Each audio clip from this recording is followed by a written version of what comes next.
You're listening to a Roddenberry podcast. This episode of Mission Log is sponsored by ExpressVPN. Get an extra 3 months of ExpressVPN free at expressvpn.com/missionlog. That's EXPRESSVPN.com/missionlog. expressvpn.com/missionlog. Mission Log, a Roddenberry Star Trek podcast, episode 468, Dreadnought.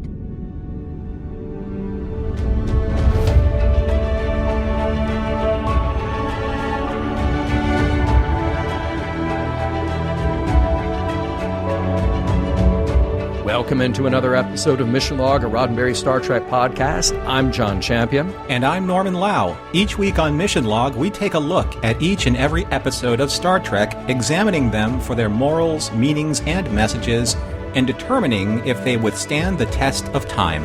This week, Dreadnought, the one where a doomsday machine from B'Elanna's past catches up with both her and Voyager in the Delta Quadrant. John will return shortly with trivia, but first, let me tell all of you how you can stay in touch with us. Mission Log is a conversation about Star Trek. Drop us a line at missionlog@roddenberry.com and join us on Twitter and Facebook at MissionLogPod. While you're at it, leave us a review and a rating at Apple Podcasts or your favorite podcast platform. And please remember your comments could be used on Mission Log or Engage on the Roddenberry YouTube channel. And now, here is John Champion with this week's trivia. All right, here we go. Trivia for Dreadnought. We have a story written by Gary Holland. Now, a couple of episodes ago, we mentioned a story credit for Mike DeLuca, who is a studio executive flexing some creative muscle when he pitched what became Threshold. Well, he wasn't the first. Here, we welcome back Gary Holland, who was an executive in the advertising and promotion department of Paramount Television in the 90s. You might remember that he successfully sold The Collaborator and Children of Time stories to DS9 a couple of years prior to this outing. That wraps up the total of his Star Trek script contributions. Now, it's just his name in the credits, but as we all know, things in the writer's room are collaborative. Lisa Klink actually scripted this episode into its final form. It was directed by LeVar Burton. No introduction necessary there, except to say that this is the second Voyager episode out of the 8 that LeVar directed. The first one we saw was ex post facto. And all of this was happening concurrently while LeVar was racking up his 10 directorial credits on DS9. Let's talk about the title for a moment. A few words about Dreadnought. Now, the original use is, it's from a 1906 Royal Navy battleship called Dreadnought. And that ship was so powerful and so cutting edge that in fact became the name of a class of battleships that followed. So the name sort of caught on, and that became the namesake for the vessel in this episode. And a few words indeed about set design. So this is an episode with pretty limited use of new sets. In fact, a lot of the graphics and set elements were borrowed from DS9 in order to pull off the Dreadnought interior. Additionally, the design team made it very easy for the photography department by making all of the lights on that set practical. This is something that they had practice doing on DS9 with how the promenade was laid out. Without having to place extensive studio lighting everywhere, that meant that the crew could make extensive use of Steadicam and just follow the action rather than having to relight static setups every time. Let's meet our guest stars. Well, we have some returning players, of course. Raphael Sbarge is back as Michael Jonas, and Nancy Hauer is back as Samantha Wildman.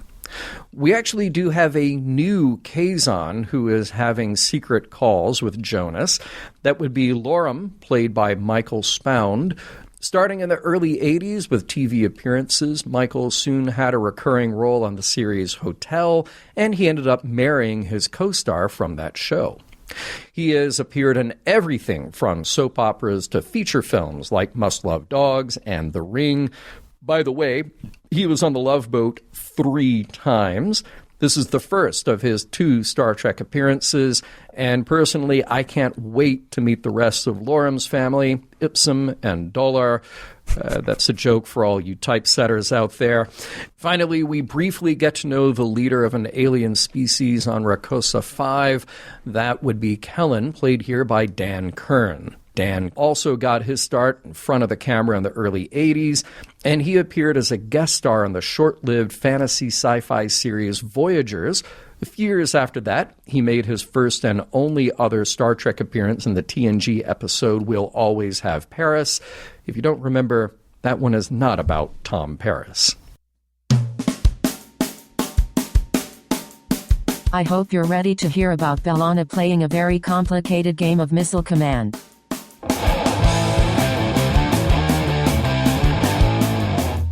Prologue.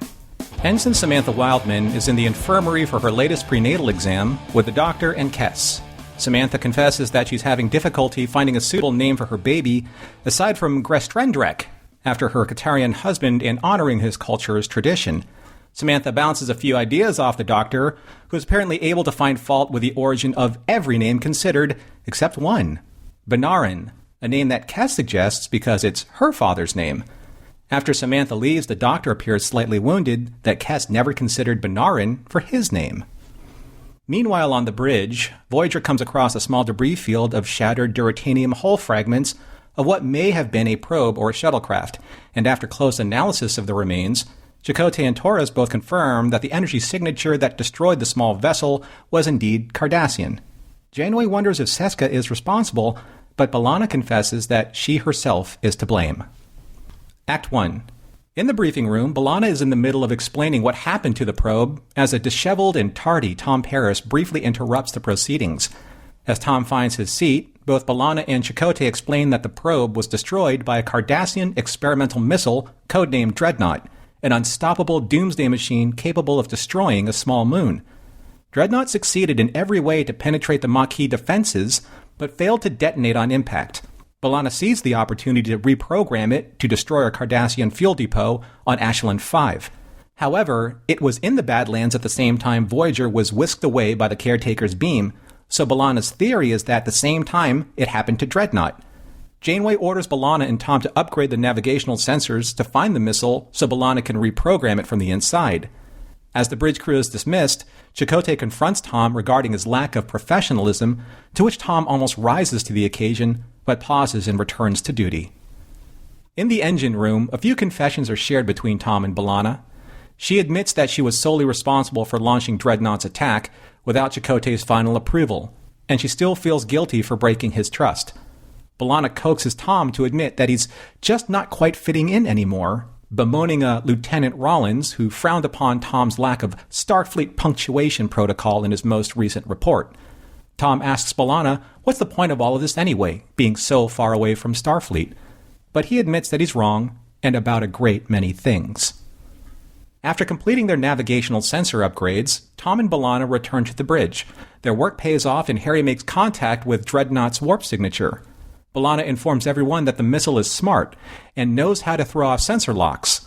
But after isolating its true warp trail, B'Elanna and Chakotay both confirm that Dreadnought has locked its targeting scanners on a heavily populated Class M planet and is 3 weeks away at present course and speed. Act 2. In a darkened room, Michael Jonas contacts his handler in the Kazon Nistrum, at first to tell Seska about the Dreadnought missile, but suddenly has to break contact for fear of his signal being discovered during the broadcast of another subspace transmission. On the bridge, Captain Janeway makes first contact with Kellen, First Minister of Rakosa 5, and the planet where Dreadnought is currently headed. As she tries to explain what is happening, Janeway is taken aback by Kellen's remarks about how she and Voyager are dangerous and threatening. Janeway tries to assuage Kellen by explaining that the Kazon is to blame for these allegations and that she and Voyager are only there to aid in neutralizing the weapon. Kellen is skeptical but has no other choice but to accept Janeway's assistance. Meanwhile, B'Elanna beams over to Dreadnought and immediately establishes her rapport with Dreadnought's computer, which still speaks in B'Elanna's voice. After running a series of diagnostics and after several conversations with the computer, B'Elanna tries to convince Dreadnought that it is there by accident, that its programming is malfunctioning, and that it has wrongly chosen a planet as its target. After the computer analyzes all of the data presented, it reboots and stands down, allowing B'Elanna to place it in a power-saving mode and return to Voyager. Mission accomplished. Later, during a debriefing with Janeway and Chakotay, B'Elanna informs him that Dreadnought is ready to be salvaged for much-needed spare parts and supplies. However, Tom Paris interrupts with grave news. Dreadnought just powered up and sped off at Warp 9, back on its original course with Rikosa 5. Act 3. After giving chase, Dreadnought has quickly proven two things to Voyager. One, B'Elanna's access codes no longer work, preventing her from beaming aboard the missile, and two, Voyager's firepower is no match for Dreadnought's shields and defensive capabilities. B'Elanna tries to reason with Dreadnought's computer, who responds by stating that B'Elanna has been compromised by the Cardassians and is now working for the enemy and is trying to deceive Dreadnought's mission parameters.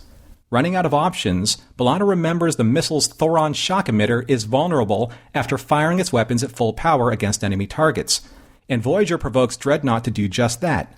However, after trying to exploit Dreadnought's Thoron emitter with a tachyon beam, the missile adapts and sends a feedback surge through the beam, which cripples Voyager's systems to a dead stop. Unable to pursue, Janeway contacts First Minister Kellen to update him on their dire situation. He informs her that he's scrambled his defense fleet to intercept the missile. Janeway tells him his fleet is no match for the missile's weapons, but the minister pushes back at her, declaring he has to do something other than just wait for the inevitable.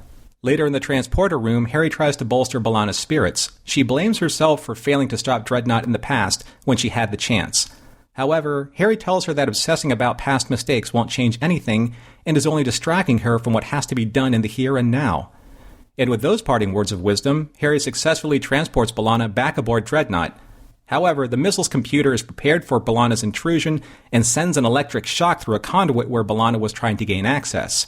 However, the missile's computer is prepared for B'Elanna's intrusion and sends an electric shock through a conduit where B'Elanna was trying to gain access, and the computer admits to being currently distracted by 15 new priority targets approaching at high speeds. To B'Elanna's dismay, it is the Rikosan fleet. Act 4. On the bridge, Janeway explains to the lead Rikosan ship that she has a crewman aboard the missile and for them to stand down, but the Rikosan pilot expresses firmly that he has his orders and for Janeway to take her issue up with his superiors. Over comms, B'Elanna informs Janeway that she is still making progress on neutralizing Dreadnought from the inside and that the Rikosan fleet is distracting the computer from fully noticing it is being sabotaged. Janeway informs B'Elanna that the transporter lock will be on her at all times, and then orders Tuvok to provide covering fire for the Rikosan attack run. Inside Dreadnought, as soon as B'Elanna feels like she is making any headway, the computer chimes in and tells her that new backup systems have once again been created to prevent any further tampering.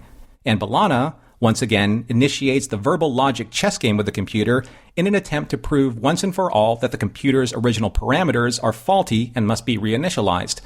And ultimately, round after round, after round, after exhausting round of logic jousting, B'Elanna fails to convince Dreadnought that it was accidentally transported to the Delta Quadrant. And because of the high improbability of such a claim, the computer believes that B'Elanna has been coerced by the enemy and is currently a Cardassian agent, which forces Dreadnought to terminate all life support systems immediately and proceed to Stage 1 and its final detonation sequence. Act 5. In Janeway's ready room, Kellen informs her that evacuations have begun. Janeway tries to reassure him that she will do everything possible in order to stop the missile, including using Voyager herself to collide with Dreadnought to stop it, not knowing if such an act of sacrifice would even work. But it's worth the price to save the lives of 2 million people. And with that, Kellen tells Janeway that her sullied reputation isn't deserved, and she has made a new ally with him and the Rikosans. Meanwhile on Dreadnought, the computer doesn't understand why B'Elanna has chosen to stay on board while her life support has been terminated, but it is interested that B'Elanna is trying to access an obsolete Cardassian data file. Back on Voyager, Janeway briefs Tuvok and Chakotay on her plan to breach Voyager's warp core to create an explosion powerful enough to stop the missile. Chakotay begins evacuating all non-bridge personnel from the ship as Janeway initiates the self-destruct sequence. On Dreadnought, B'Elanna has finally reached the original male Cardassian voiced operating system and uses it to confuse the two operating systems, causing malfunctions to happen and a hatch panel to open. B'Elanna uses it to shimmy on her back through a crawl space and into Dreadnought's reactor core. As B'Elanna begins cutting into the core's defensive casing, On Voyager, Janeway orders everyone off the bridge to get to their escape pods. However, Tuvok logics his way to stay by her side, as he is always wont to do. Time is running out for both ships, and Janeway informs B'Elanna that her transport window is shrinking. And even though B'Elanna is close to cutting through Dreadnought's warp core containment field, she is rapidly losing consciousness without life support to sustain her. The computer makes one last attempt to stop her, but B'Elanna remains resolute to see this to the end. Just as the missile explodes, Janeway beams B'Elanna away just in time and into sickbay, where the doctor is waiting, reminding Janeway as such via the emergency medical holographic channel. B'Elanna is singed but safe, allowing Janeway and Tuvok to recover the crew in their escape pods and bring them home. The end. Now, see, John, on the recap, Norman, look, I know that we have to focus. We really have to talk about Dreadnought and the threat that it posed and B'Elanna's journey here, but can I just stop us for a moment to say, my God, has Samantha Wildman still not had her kid? Weird. Can she just have the kid already? Can we just have a child born on Voyager already? Because this is taking forever. Yeah, I kind of wish that they brought up a little bit more of like the half-human, half-Qatarian issue with the pregnancy. Yeah. And Picardo could have played that off perfectly with some snippy remark. He had many, many snippy remarks in this, just in that one scene.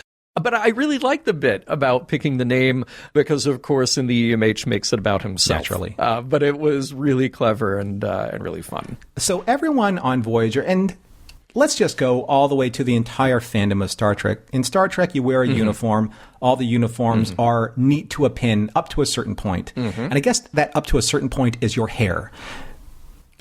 So Tom is on the bridge at the beginning, and he's neat as a pin because his hair is combed. He is late to B'Elanna's briefing wearing the same uniform, and only his hair is tousled, which means that he's a wreck. What is that about?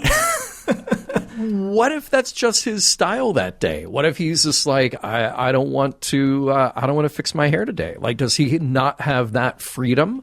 Because, I love how the sloppy version of Tom Paris is literally just that his hair is messed up. Because his uniform is, it's just like all the other Starfleet uniforms. Like, it's space-age materials. They don't wrinkle anyway. Right. So it's not like there's spaghetti all over it or something, right? Yeah, exactly. I've got more to say about Tom later, for sure. By the way, exactly how much other stuff got pulled into the Delta Quadrant along with Voyager? Because you got Voyager, you got the Maquis ship. Now we just introduced this other thing. Apparently, hundreds of years ago, you got a 1937 truck. It's just literally, they don't need to go home. They can just go a little further, and they're just going to keep running into stuff. The place is lousy with artifacts from the Alpha. It would have been funny, like somewhere along the line in the Alpha Quadrant, like Starfleet said, so all of our problems, the Badlands, they're solved? What happened? And then later in the Delta Quadrant, just chaos everywhere, right? Oh, totally. Yeah, exactly. Speaking of chaos in the Delta Quadrant, so the expression that Janeway has when Kellen said, so your reputation precedes you, Captain, etc. And she's like, really, you two, get off this record player on repeat. What's going on? Yeah. Like, how do I fix this? Because this is... and also, how far and wide is Kazon's social media? Because they are literally trashing my rep. Truly, they are masters of propaganda. Yeah. That is incredible the way that's happened. I did okay, so I'm going to come up with something, and you clever people out there have probably already come up with it. But when B'Elanna gets on Dreadnought, I love seeing the old kind of Cardassian design and Cardassian Elcars. Yeah. Is that Clar's instead of Elcars? It's CLARCS, Clarks? Clarks. Cool cars. Cardassian Library Computer Access Retrieval System. But nice. In all seriousness, it's nice to see that kind of cultural styling and familiarity in the Delta Quadrant again.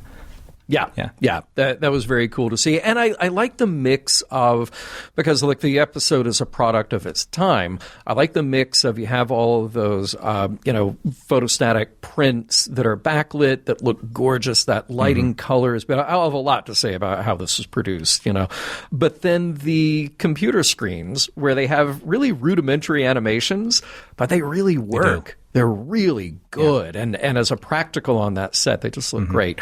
Speaking of sharing Cardassian information, Jonas, my dude, you are just coming across as so desperate. Okay? Just listen to me. The Kazon, they're just not that into you. Okay? Give it a rest. Do you think that it would have been... Since they switched actors from like handler to handler, do you think they should have just had somebody like in shadow, maybe? Just kind of like... Oh, interesting. So you see a Kazon silhouette with the crazy hair and, obviously the silhouette of a Kazon male with the voice, and kind of maybe the voice is modulated so it's, like a serial killer. But then you don't have to worry about other actors. You don't have to worry about Lorem or Ipsum or Dolar ever. All three of them. Doesn't matter. Yeah. Just saying. At timestamp 17 minutes. So I love playing miniature games. And in a miniature game player, we love our trays of, this is with a P, folks, by the way, P as in Paul, plucked foam. Right? Where you pluck, certain squares out to create certain shapes. Yeah. And when B'Elanna opens up her engineering kit, in Dreadnought's, I guess Dreadnought's bridge, there's a series of gear in plucked foam fitted, and I'm like, that is gorgeous. Yeah. But also begs the question that Velcro and plucked foam are still a thing in the 24th century. It couldn't get any better, be, right? No. It can't be. No. That is the apex of that technology. For fans of a certain generation, we're all feeling kind of like the 2001 vibes, right, with Dreadnought? Oh, so much so. And that was, if not purposeful, hey, we're going to make it look like this. At the very least, you get on set, you realize what you're doing, and you go oh, we're doing this. But again, very satisfying. Even the computer said, how did you sleep last night? I'm like, oh. Yes! I loved it. So the Star Trek tradition of when all else fails, fire a tachyon beam. I love that. Sure. Yeah. But my note is, does Harry swear a lot? Because when he said, what the hell, it just kind of struck me as being Harry doesn't swear. Does Harry swear? I don't think he ever has. Yeah. So. Yeah. Interesting. Oh, they grow up so fast. It's that Tom Paris with his disheveled hair, There we go. He's a bad influence. Yep. Yeah. Hey, I had this. Look, this is a crazy idea, and I know that, sometimes we float these out there because they're just so radical, but here's a crazy idea. Okay? Go with me. Since B'Elanna Torres has a working knowledge of all of the very advanced systems on Dreadnought, and it seems to withstand all manner of destructive forces, just maybe, she could modify Voyager's systems with things like adaptable shielding? I'm dying here. You're killing me. I'm just throwing it. Look, it's just a possibility. Just throwing it out there. John, your vaunted Vulcan logic. Oh my gosh, you're right. It's fun. It's funny because it's true. Yeah, right. Because they set it up, or they set us up for it. Where at the beginning she was like, "Yeah, I built it. It's my problem. It's my weapon. Yeah, we know it's Cardassian parts, but you perfected it, and you know that system inside and out. So, all right, you want to share the goods we're missing here? a scene. Janeway's so you're saying that this is your code? So why can't you bring your code, to work for us? Have we not earned that Work yet? harder.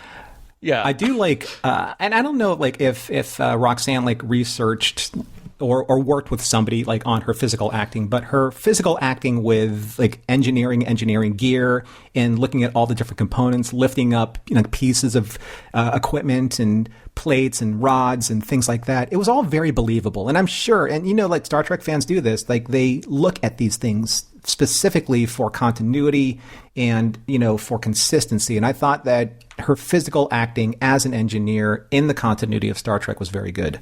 It's cool. I would love to know her process, because I read later a quotation from LeVar Burton, who was saying that working with her, that as an actor, she is so prepared and so dedicated and so focused. He said it's just, look, LeVar comes from the cast of Next Oh my Gen, God.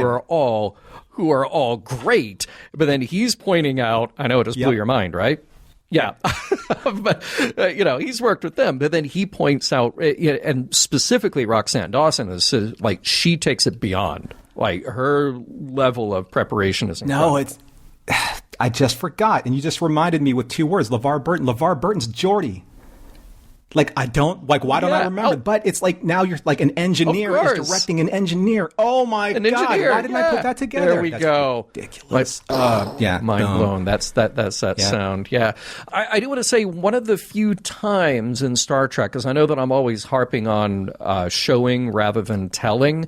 And in some scenes, I think that is way more important. But this is one of those few times that I think telling was more effective than showing. And that is, taken as a whole, all those conversations between Janeway and Kellen, they were played so well, with such a level of intimacy. They're personal, and they get across all the relevant information. We actually don't need to see the whole population of Rakosa 5.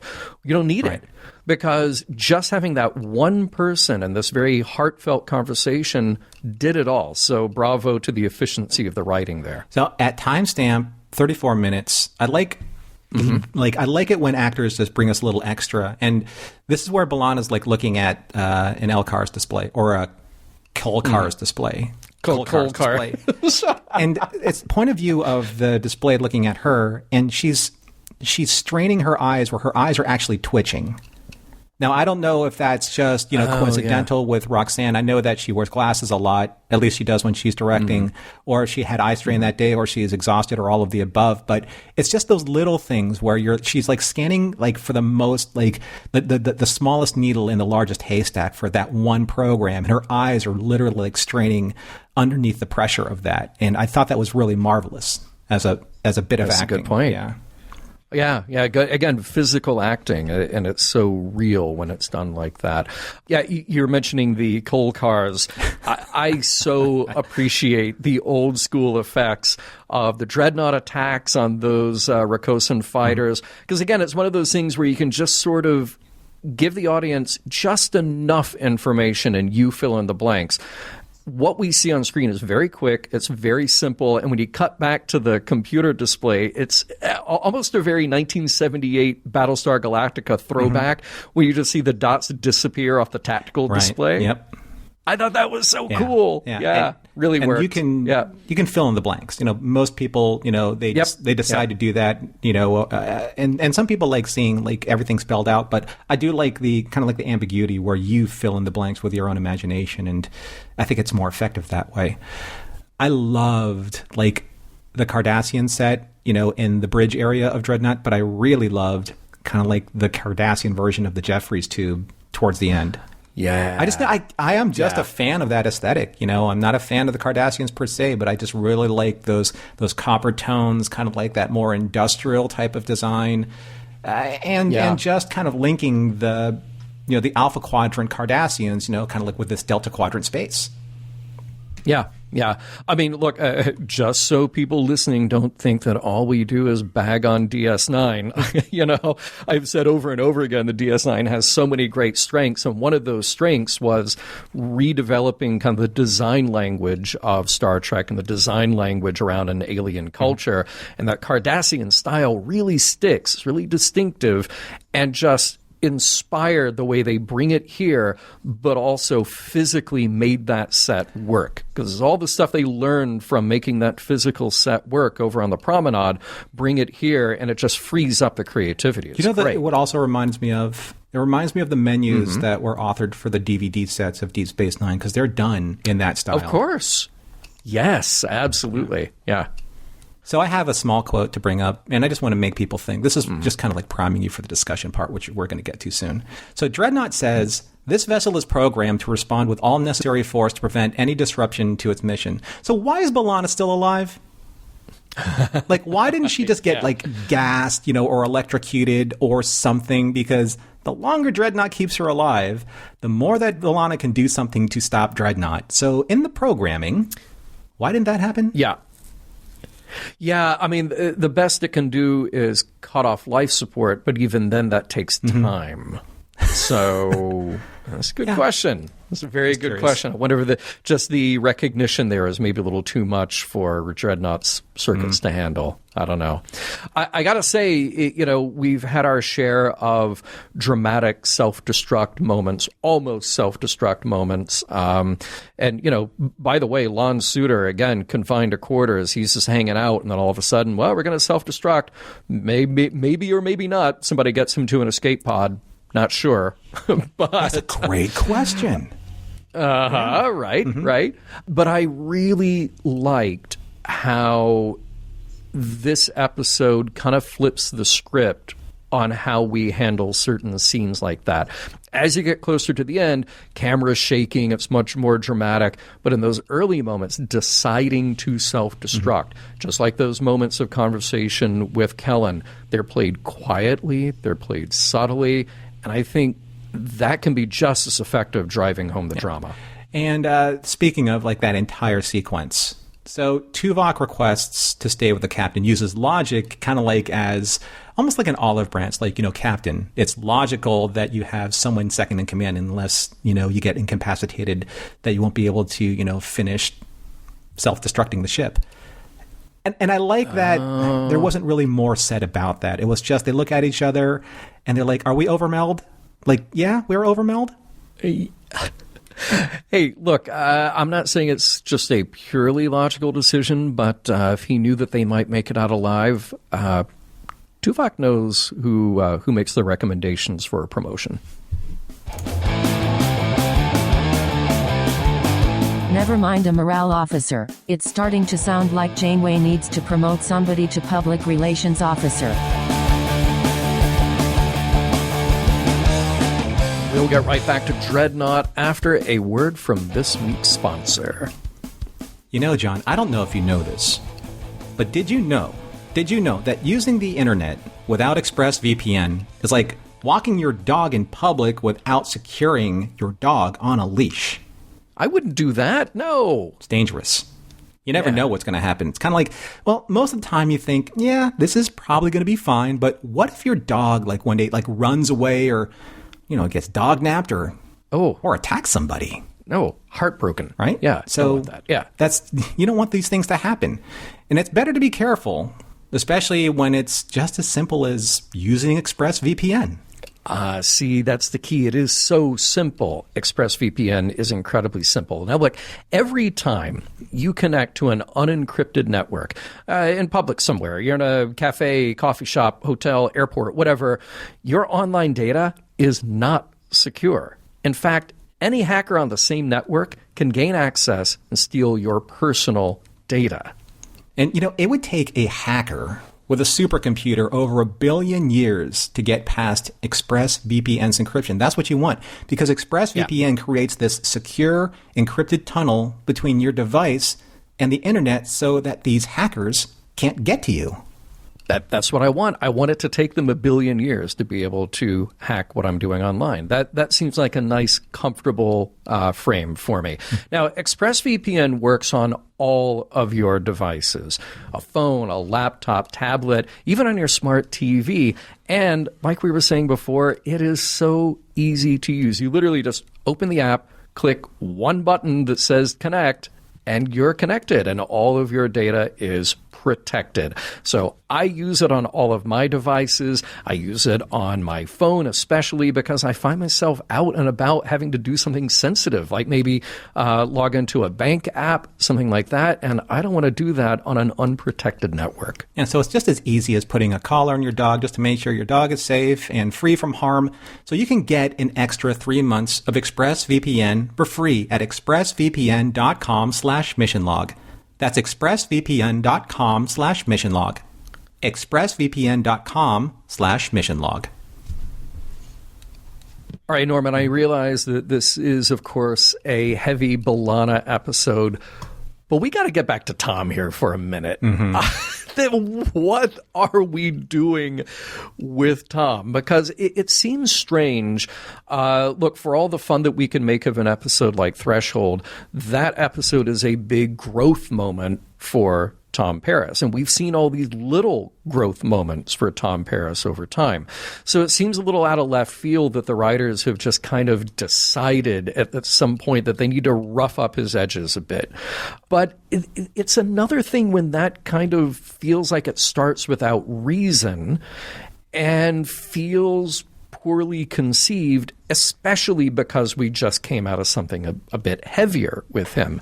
And I'm not sure what the answer is here. Now, look, we're not jumping the timeline. We're not getting ahead episode by episode. We're dealing with what we have right now, with the way the episodes are unfolding right now. He started out with a chip on his shoulder, but then I feel like Voyager did a very good job of wearing that down, just softening him up a little bit. And I would even say more believably than some of the other characters on the show. So this move feels a bit unmotivated. Maybe that's the word that I'm looking for. Maybe I'll be surprised. Maybe I'll be pleased that it pays off. But it seems strange in an episode like this to just jump over and say, well, he's disheveled and he's being a jerk again. In this episode, we have a weird instance of Tom's personality. In the previous episode, Meld, we also had another weird instance of Tom's personality, both of which are actually occupying the B-story space since Threshold. What I would like to suggest, and maybe we can do this, put this in some type of Tom tracker for Mission Log Voyager, right? Where we're seeing like these instances of kind of like these really strange quirks of his personality popping up in the B stories, which aren't making any sense to the overall narrative. Now, believe me, I would rather for them to make sense. But is it possible that we're actually seeing a serialization in Tom's story that we're just not seeing quite yet? The reason why I'm saying this is because maybe it's because of one particular line. I'm going to quote this particular scene where he's kind of like bemoaning the whole, like, I can't believe I got to like put punctuation in my reports because who cares? We're not even like near Starfleet anyway. But then he kind of, just like when he confronted Chakotay, he kind of takes a deep breath and has like this weird like realization where he's like, nope, I'm wrong. I'm wrong about a lot of things. And I think that he's struggling with the Tom Paris that everyone wanted him to be and the Tom Paris that he wants himself to be. And I think that that's where we were at the end of Threshold, where he's like, I have a lot of personal thresholds that I need to, get past. And I think that's what we're seeing here. In Meld, he's like, I've reverted back to my old ways of being kind of a punk. And Chakotay called me on it.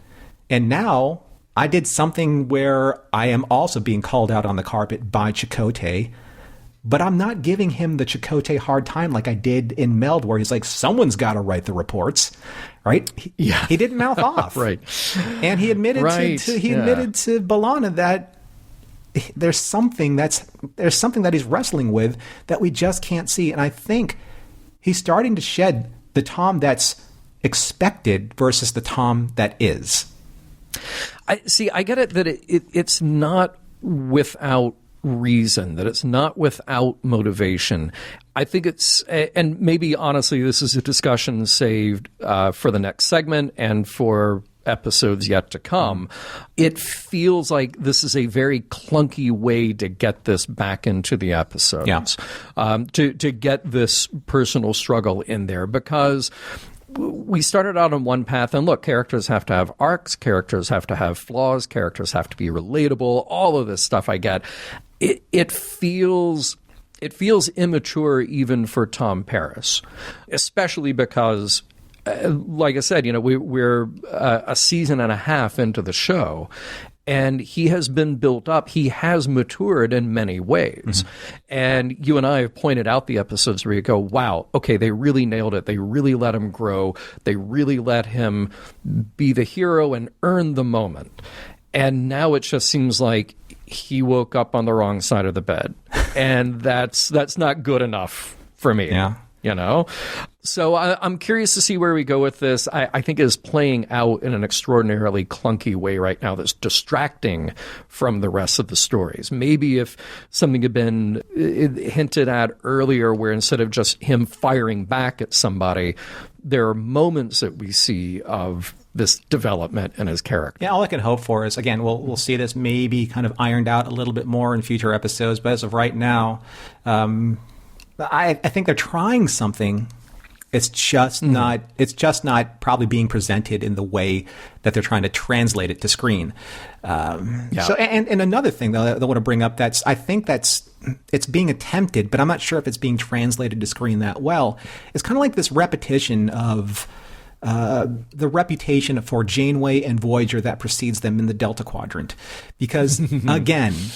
You know, with Kellen being the first minister of a planet that they've never met, and a planet at I think at the time where they contacted them was like 3 days out, right? So yeah, or 3 days according to like subspace communications. You guys are smart. You guys can do the math. But this minister has already heard of Voyager from who? The Kazon, I know. Supposedly, right? Right. But then, like, in previous episodes, you had, like, in Coldfire, you had Tanis saying that your reputation as a ship of destruction precedes you, Captain. Then Augrus, even though from a fascist state, said that in Resistance. And now Kellen says this, and the Kazon certainly believe this. So all of these episodes have different writers and different directors. So where is this consistency coming from? The showrunners? Rick Berman, Michael Piller, Jerry Taylor? Is this something... I mean, there's got to be from, I'd say at the very least, Jerry Taylor on down, that you've got something in there saying, hey, by the way, here's what's happening. The reputation of Voyager isn't so good right now. But the problem that I have, which is the same thing that you have, it's a question of where is this coming from exactly and how is this getting spread? Right. I think it would be more believable maybe if the distances that were involved were a lot shorter and the distance of time were a lot shorter. But for this to be like week after week for months, you're just hearing like, oh yeah, your reputation's terrible. By whom? where, where is this getting spread? And can we please, do we need to assign somebody from our crew to respond to whatever Facebook posts the Kazon Nistrim are posting about us? Because, come on. And then it's the legitimacy of what the Kazon are saying. It's the Kazon. Right. So it's kind of like... Who's believing that? Right, you're looking at their posts and you're like, oh, this, the Kazon, they're straight up trolls. We all know this. But we're not going to give Voyager the benefit of the doubt when they, contact us. But then again, it doesn't help that a missile is coming towards your planet.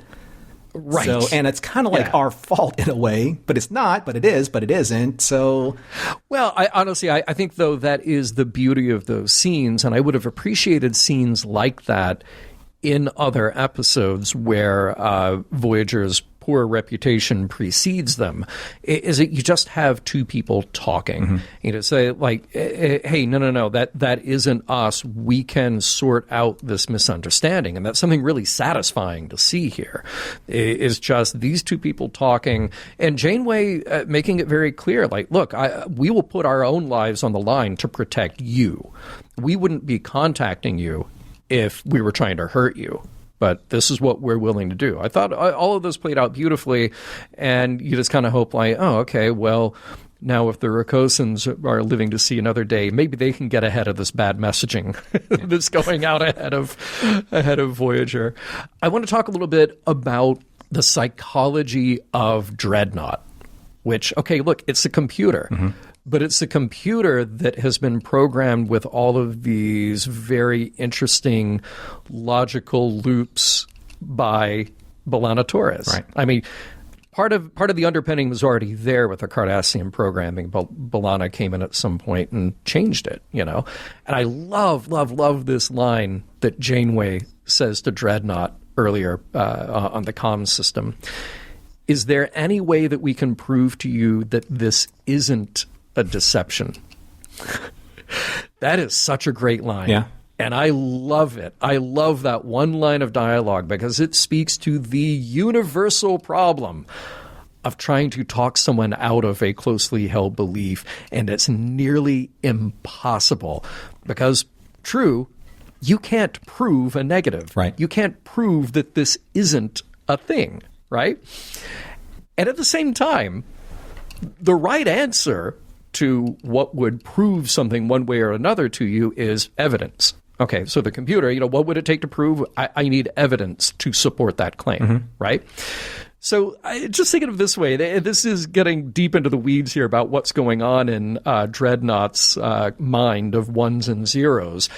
To the conspiratorially minded, there is no such thing as evidence because evidence to the contrary is merely seen as more evidence for the conspiracy. Or fake news. Dreadnought, Right. Yeah, exactly. That's what they want you to believe. So they're posting that as a deception, as a diversion. That is Dreadnought's mindset, and that is so interesting to me. So the computer itself is engaged in what we might call like motivated reasoning. It's in search of a conclusion that fits its desired outcome rather than taking in new facts and letting evidence lead it to a more accurate conclusion. I thought that was incredible, and it was so well written. Yes, it's a computer, but it is very much behaving like a human, a human with a desired outcome and motivating itself, reasoning itself into the outcome that it wants.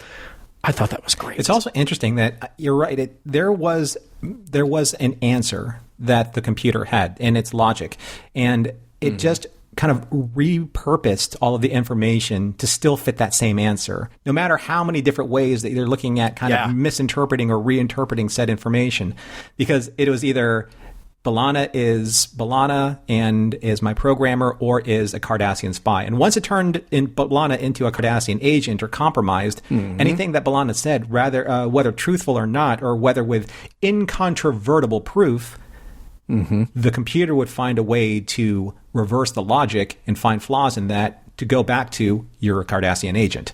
So it's that sounds just like something a Cardassian agent would say, Norman.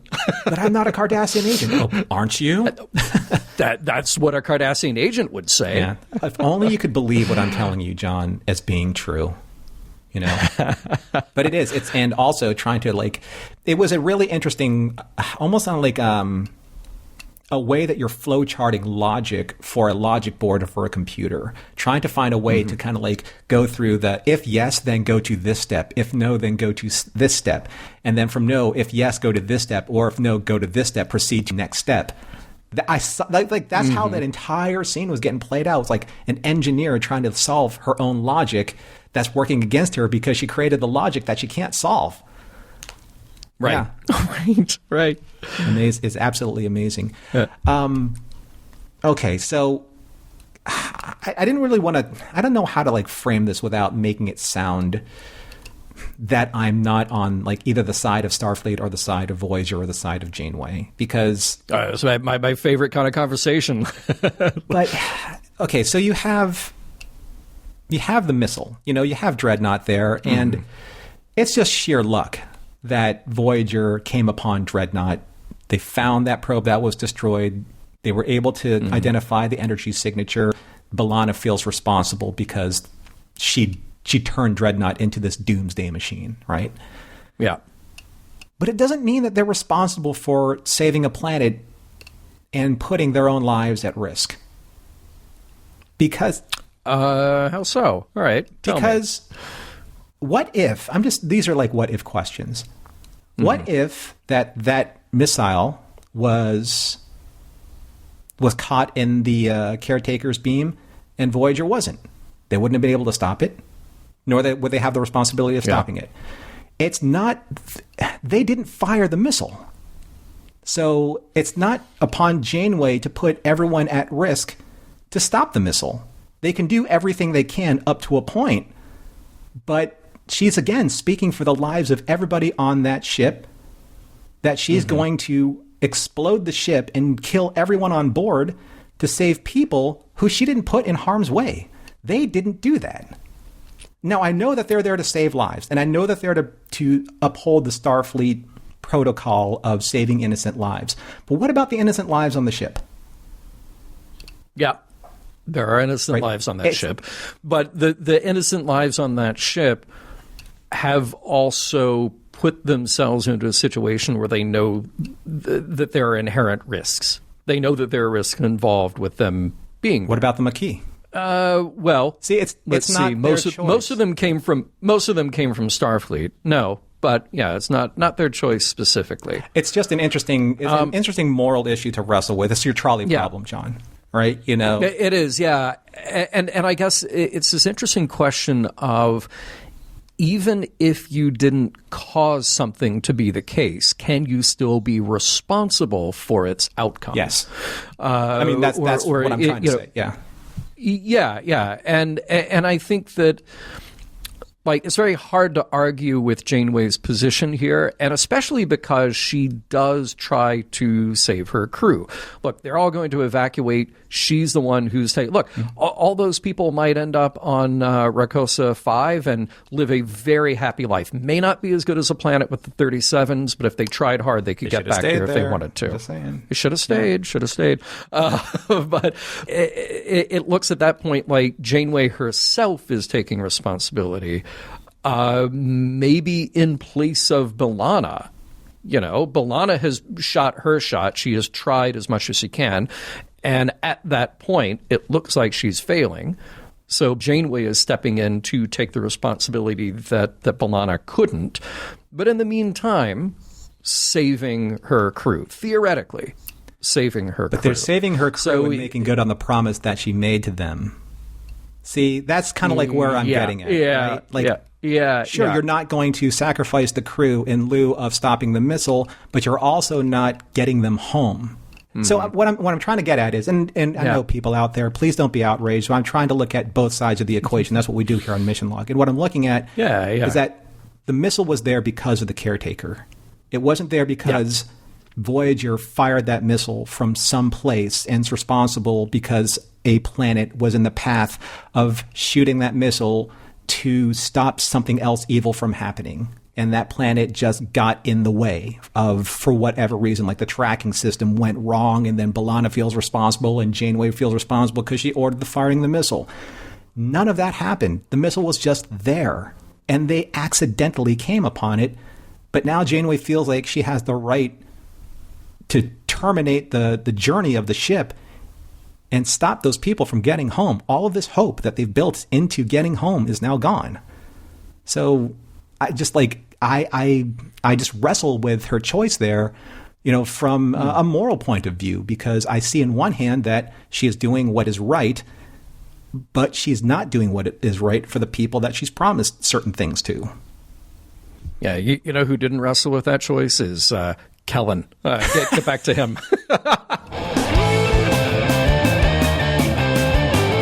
I wonder if Jonas ever gets put on hold for a really long time when he calls the case on to sell them Voyager secrets.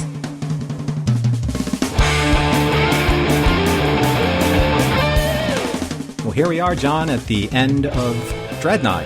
And as we do on every Mission Log episode, we come to the end, we take a look at if this episode has withstood the test of time, and then finally, if we were able to mine any morals, meanings, and messages. How do you mine something like that from a missile? That's a strange thing. That's good, yeah. Okay. But we will, because, you know, we are good like that. And we are going to start off with John. How did you feel about this episode, and does this episode hold up for you? Honestly, it really does. But I will say this, you know, Voyager in particular, and honestly a lot of Star Trek at this time, has a very specific problem. Because the shows aren't serialized, they rely on filler when they don't have a solid B plot, or when they feel like they need to stretch a character a little bit further. And those filler moments, those filler elements, like the ones in this episode, let's count them. You got Samantha Wildman and the Jonas Lorem communication, and then you got Tom Paris being the rascal that he is.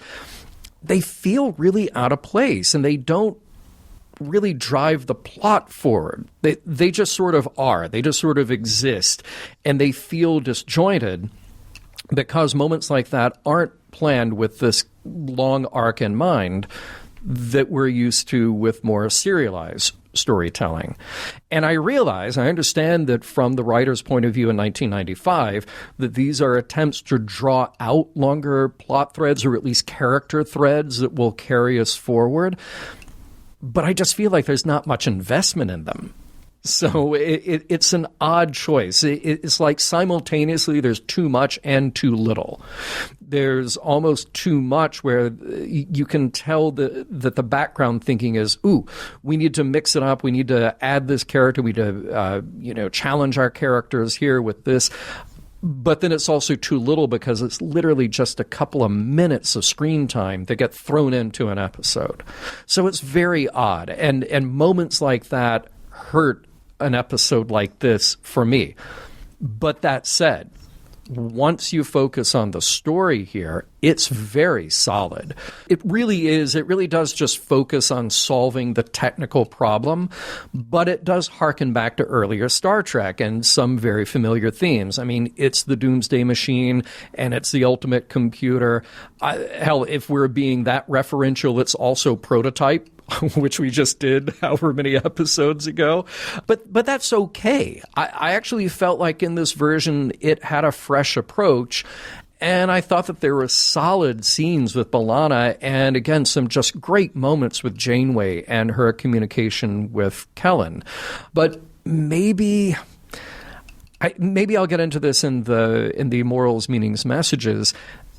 We're almost undermining what could be a more powerful story with B'Elanna and her creation and the stakes that are at play here because it feels like more just solving a technical issue than it is with like the moral issue. So I'm glad, Norman, that you brought that up in the last segment. But if you think about it, in our last segment, we barely talked about B'Elanna. B'Elanna is the center of this story, but B'Elanna is there to solve a technical issue and kind of wrestle with maybe some feelings of guilt and concern over what she's done.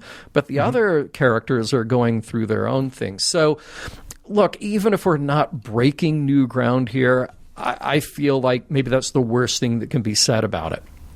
Yeah. Overall, this is a well-made episode. The acting is solid. Mm-hmm. Technically, I think it works very well. So, yeah, this episode is just solid.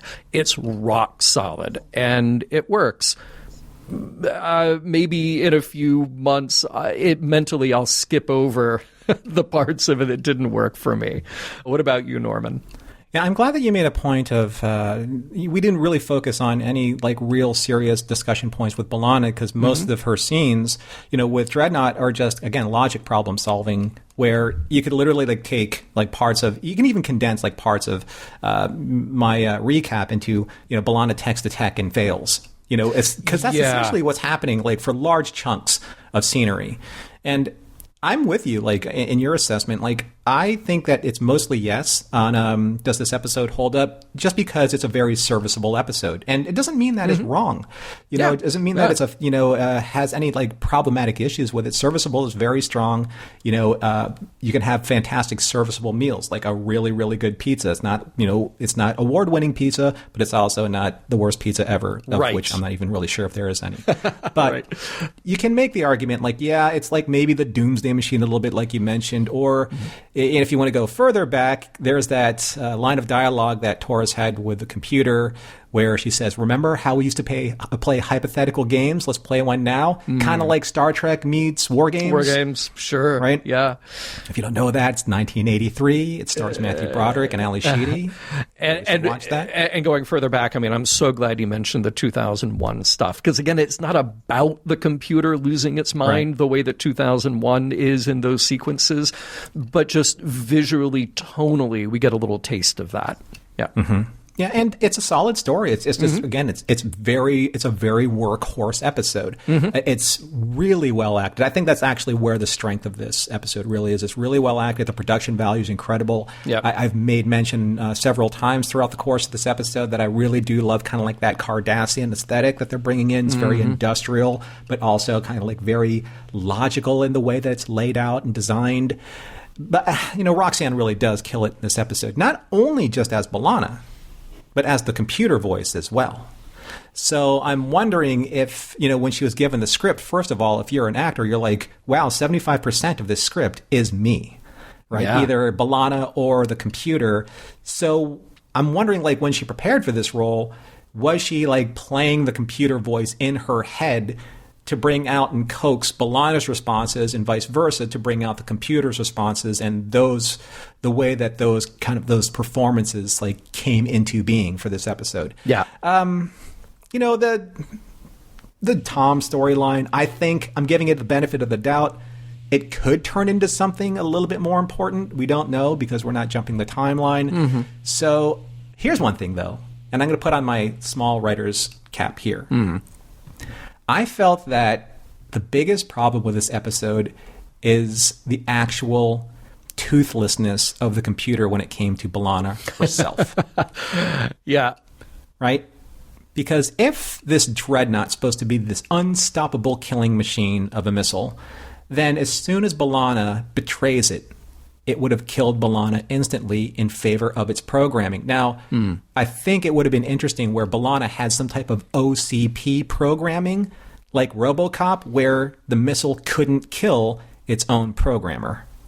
Oh, And yeah. that would okay. have caused a lot of internal strife between the computer and, like, I'm going to kill you now, B'Elanna. And she's like, I'd like to see you try. And there started these cascade system failures, which maybe is what happened to give B'Elanna the edge towards the end. Yeah. Right? Yeah. But I still think that it's highly recommendable. I think this episode's really fun to watch. Yeah. So going into kind of like the morals now and the meanings and messages, was there something, John, that you were able to pull out of it that was meaningful to you? I mean, yes and no.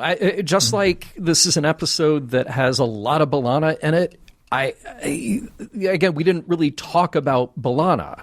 So if this is an episode that maybe on the surface has a little dabble into morals, meanings, messages, or themes, I don't think those themes are necessarily what the story is about. It really is about the technical process. It really is just kind of like raising the stakes, building the drama. But that's fine. That is okay. And as you just called it, a very serviceable episode. So maybe that's a strength, maybe it's not a strength. It kind of depends. Like, your mileage may vary on whether you see that as a good thing for this episode or a bad thing about this episode. That maybe it doesn't have quite as strong a moral message as the others that preceded it, like I mentioned, like Doomsday Machine or The Ultimate Computer or Prototype or whatever. So then does it really need a message?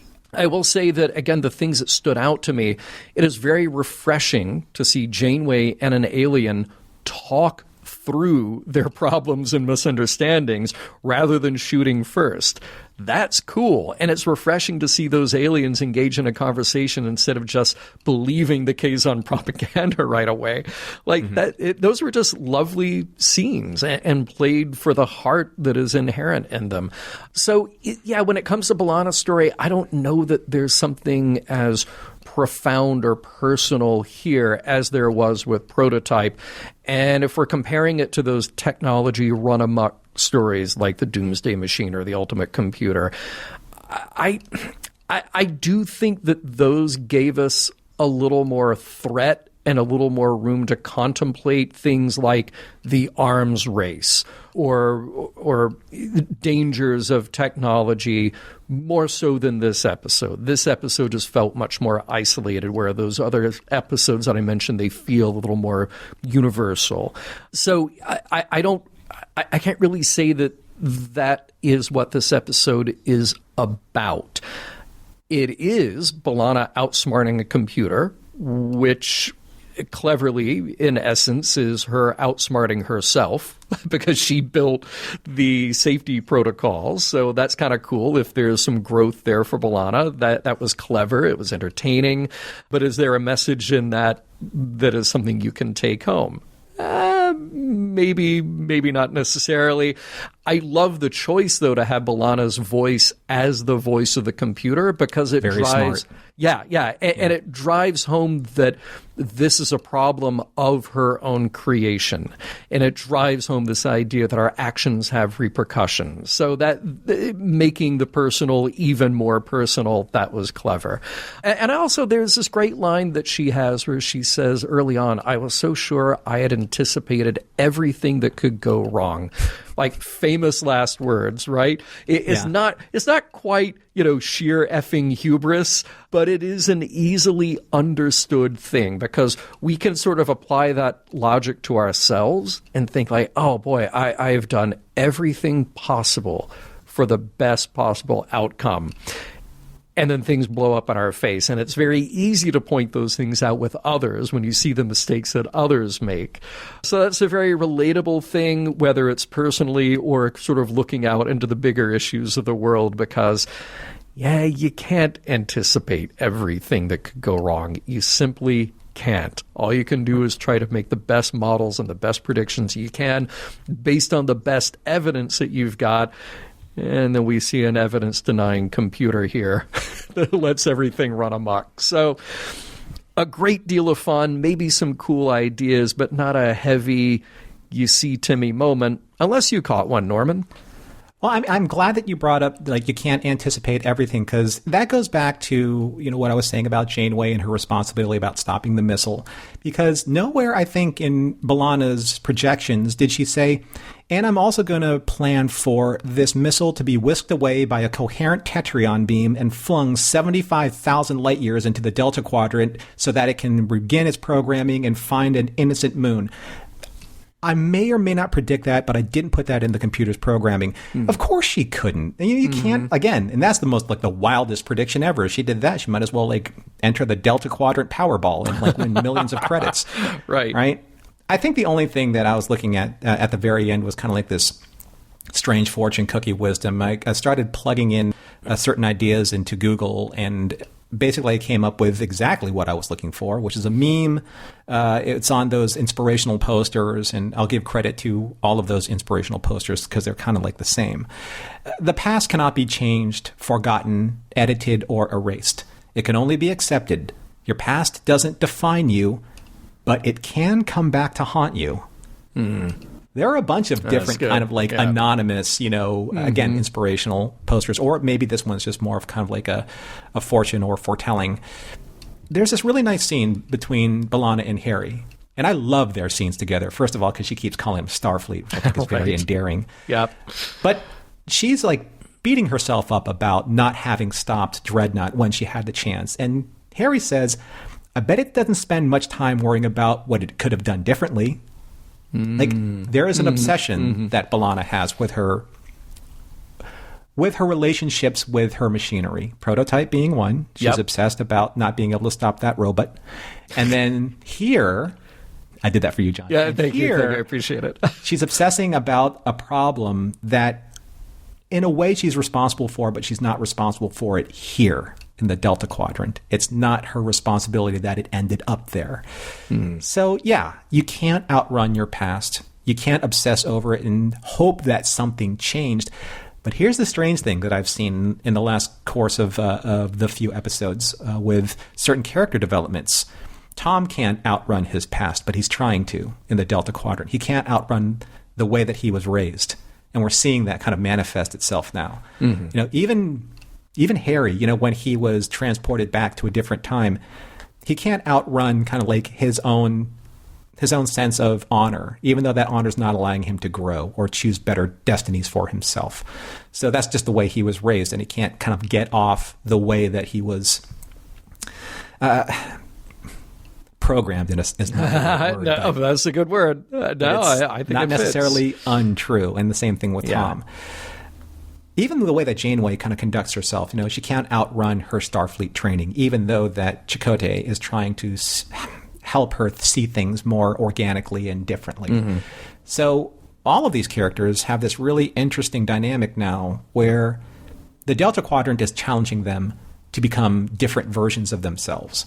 And we're starting to see them embrace that, but at the cost of a lot of kind of consternation.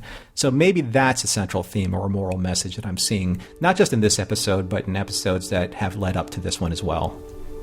Yeah. Mission Log is produced by Roddenberry Entertainment. If you'd like to support us directly, you can do so at patreon.com/missionlog for early access to shows and the Mission Log Discord.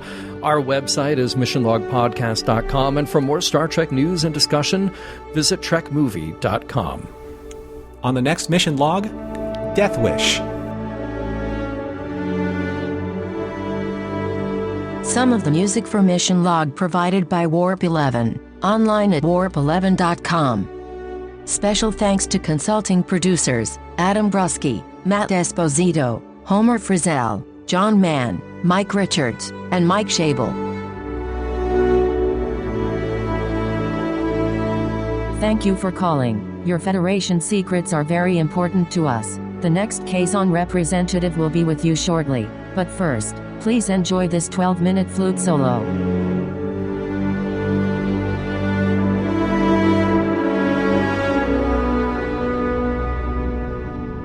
End transmission.